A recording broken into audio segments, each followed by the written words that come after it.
Going to work the triceps now with the Smith machine. The Smith machine works really well to isolate the triceps. I've got slightly dodgy rotator cuffs from too many years of training, so it's just wear and tear, nearly 50 years old. So the Smith machine is perfect to work around these little injuries, so you can really get a nice straight plane up and down.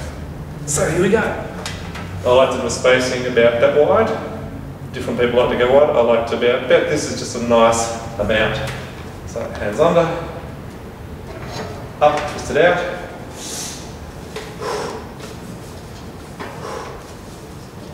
Nice and slow and controlled. It's not all about how much weight you lift, it's what you do with it and how well you control it.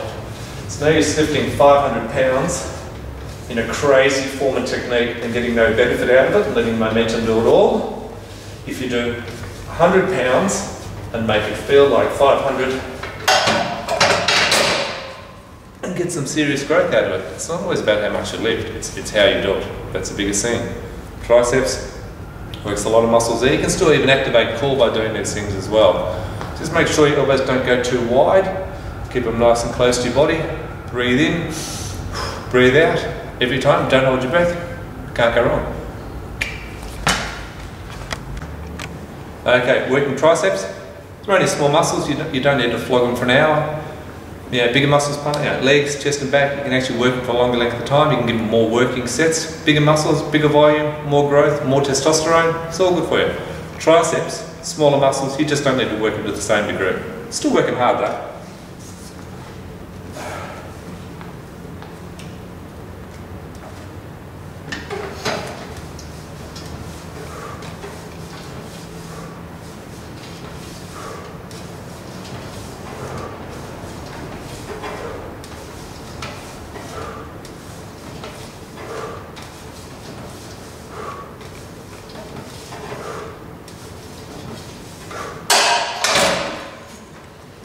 I'm sticking to around the 10 range.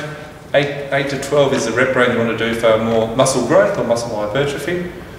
4 to 6, it's a good sort of power, strength type thing. The lower the reps, the heavier the weight, the more power you'll get, but power doesn't necessarily mean you're going to get more muscle. Anywhere between 8 and 12 is generally going to be the best range for most people. Okay guys, so the weights go up a little bit on the end. The reps are going to come down a little bit, so if I squeeze out 8 reps here, I'll be happy with that. Same spacing, make yourself nice and comfortable, feet nice and securely planted on the ground.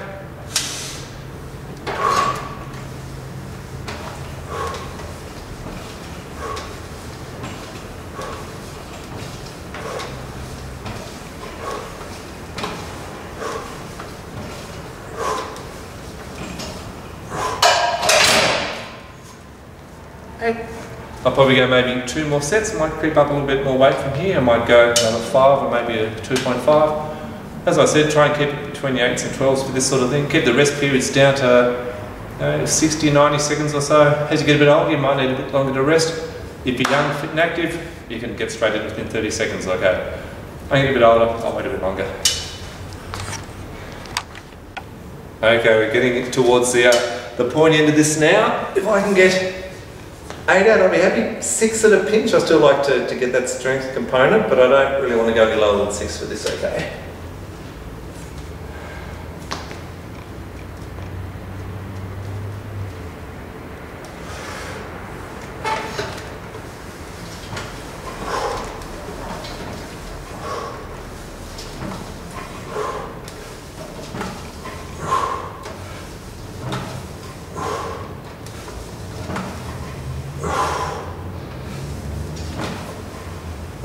Last one.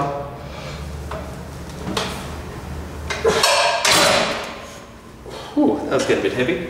The good thing about the Smith machine is it's self-spotting, so that if I'm doing this all by myself, struggling, I can actually stop it there, or there, or there.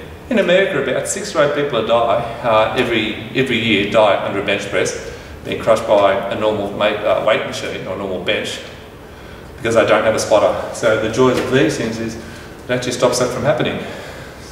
Pretty handy, really. Okay, this will be the last set now. This will be my heaviest set. If I get 6 reps, I'll be happy. Normally, as the weight increases, you need to maybe rest a little bit longer between sets. It's been about 2.5, 3 minutes now. Should be fully recovered. Let's see what happens. Make sure I'm in the right spot every time.